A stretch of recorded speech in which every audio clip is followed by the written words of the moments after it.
ಶ್ರೀವಾರಿ ಕನ್ನಡ ವ್ಯಾಕರಣ ತರಗತಿಗೆ ಸ್ವಾಗತ.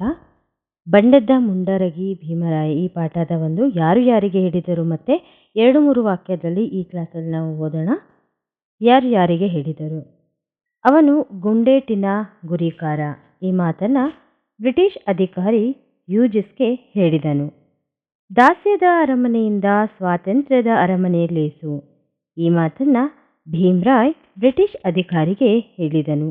ಇಲ್ಲಿ ಅವರು ಯಾವುದೇ ರೀತಿಯ ಸಂದರ್ಭ ಕೇಳಿಲ್ಲ, ಸೊ ಅದಕ್ಕೆ ನಾವು ಯಾರು ಯಾರಿಗೆ ಹೇಳಿದರು ಬರೆದ್ರೆ ಸಾಕಾಗುತ್ತೆ. ಬ್ರಿಟಿಷರು ನಮ್ಮ ನಾಡ ಬಿಟ್ಟು ತೊಲಗುವವರೆಗೂ ಹೋರಾಡೋಣ. ಈ ಮಾತನ್ನು ಭೀಮರಾಯನು ಸೇನಾನಿಗೆ ಹೇಳಿದನು. ನಮ್ಮ ಸಂಗಾತಿಗಳನ್ನು ಕೊಂದ ನಿಮ್ಮನ್ನು ಸುಮ್ಮನೆ ಬಿಡೋದಿಲ್ಲ. ಈ ಮಾತನ್ನು ಭೀಮರಾಯನು ಬ್ರಿಟಿಷ್ ಅಧಿಕಾರಿಗೆ ಹೇಳಿದನು. ನಂತರ 2-3 ವಾಕ್ಯ. ಬ್ರಿಟಿಷ್ ಅಧಿಕಾರಿ ಭೀಮರಾಯನ ಶಕ್ತಿ ಸಾಮರ್ಥ್ಯದ ಬಗ್ಗೆ ಏನೆಂದು ಹೇಳಿದನು? ಬ್ರಿಟಿಷ್ ಅಧಿಕಾರಿ ಭೀಮರಾಯನ ಒಂದು ಶಕ್ತಿ ಎಷ್ಟಿದೆ, ಅವನ ಒಂದು ಕೆಪಾಸಿಟಿ ಎಷ್ಟಿದೆ ಅಂತ ಅವನು ಕೇಳ್ತಾನೆ. ಬ್ರಿಟಿಷ್ ಅಧಿಕಾರಿ ಭೀಮರಾಯನ ಶಕ್ತಿ ಸಾಮರ್ಥ್ಯಗಳ ಕುರಿತು ಅವನು ಸಿಡಿಲು ಮರಿ, ಗೆರಿಲ್ಲಾ ಯುದ್ಧ ಪರಿಣಿತನಾದವನು. ಅವನನ್ನು ಹಿಡಿಯಲು ಹೋದರೆ ಸಿಡಿಯುತ್ತಾನೆ. ತನ್ನವರನ್ನು ಹುರಿದುಂಬಿಸಿ ಬಾಂಬುಗಳನ್ನು ಸ್ಫೋಟಿಸುತ್ತಾನೆ. ಅವನು ಗುಂಡೇಟಿನ ಗುರಿಕಾರ ಎಂದು ಹೇಳಿದನು. 2ನೇದು, ಭೀಮರಾಯನು ತನ್ನ ಸೇನಾನಿಗೆ ಮೆಚ್ಚುಗೆಯಿಂದ ಹೇಳಿದ ಮಾತುಗಳಾವುವು? ಭೀಮಸೇನನ ತನ್ನ ಸೈನಿಕರಿಗೆ ಪ್ರೀತಿಯಿಂದ ಹೇಳಿದ ಮಾತುಗಳು ಯಾವುವು? ಸೇನಾನಿಗಳೇ, ನಿಮ್ಮ ಸಾಹಸ ಮೆಚ್ಚುವಂಥದ್ದು. ಬ್ರಿಟಿಷರನ್ನು ಬಗ್ಗು ಬಡಿದು ಕೊಪ್ಪಳದ ಕೋಟೆಯನ್ನು ವಶಪಡಿಸಿಕೊಂಡು ಗೆಲುವಿನ ಬಾವುಟ ಆರಿಸಿದ್ದೀರಿ. ಆದರೆ ಇದನ್ನು ಹೋರಾಟದ ಪ್ರಾರಂಭ. ಬ್ರಿಟಿಷರು ನಮ್ಮ ನಾಡನ್ನು ಬಿಟ್ಟು ತೊಲಗುವವರೆಗೂ ನಾವು ಹೋರಾಡಲು ಸಿದ್ಧರಾಗೋಣ ಎಂದು ಭೀಮರಾಯ ತನ್ನ ಸೇನಾನಿಗೆ ಹೇಳಿದನು. ಭೀಮರಾಯನು ತನ್ನ ಸೇನಾನಿಗಳಿಗೆ ಏನೆಂದು ಹುರಿದುಂಬಿಸಿದನು ಅಂದರೆ ಅವರನ್ನು ಯಾವ ರೀತಿಯಾಗಿ ಎನ್ಕರೇಜ್ಮೆಂಟ್ ಮಾಡ್ದ ಯುದ್ಧಕ್ಕೆ ಅಂತ, ಸಿದ್ಧರನ್ನಾಗಿ ಮಾಡ್ದ ಅಂತ. ಸೆಕೆಂಡ್ನೇದು ಸೇಮ್ ಬರಿಬೋದು ನೀವು ಇಲ್ಲಿ. ಸೇನಾನಿಗಳೇ, ನಿಮ್ಮ ಸಾಹಸ ಮೆಚ್ಚುವಂಥದ್ದು.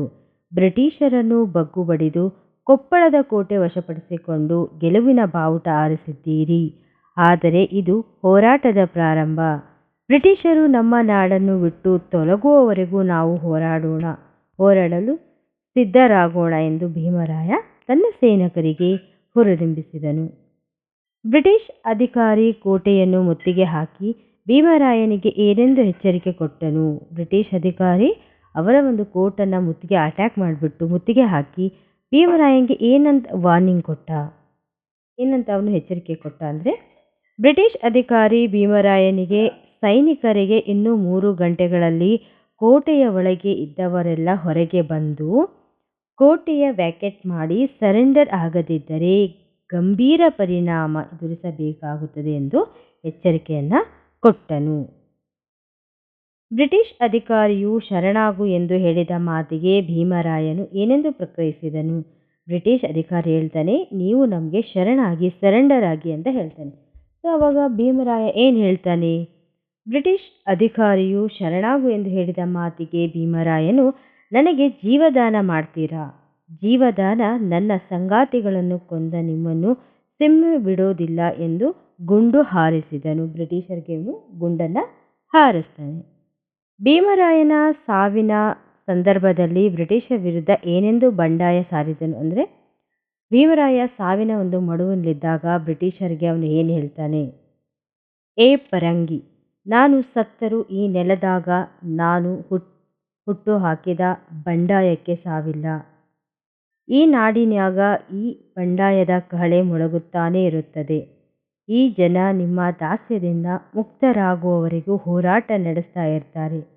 ನಿಮ್ಮನ್ನು ಈ ನೆಲದಿಂದ ಓಡಿಸಿ ಸ್ವಾತಂತ್ರ್ಯ ಪಡೆಯುತ್ತೇವೆ. ಭೀಮರಾಯನು ಈ ರೀತಿಯಾಗಿ ತನ್ನ ಸಾವಿನ ಸಂದರ್ಭದಲ್ಲಿ ಬ್ರಿಟಿಷರ ವಿರುದ್ಧ ಅವನು ಬಂಡಾಯವನ್ನು ಸಾರ್ತಾನೆ.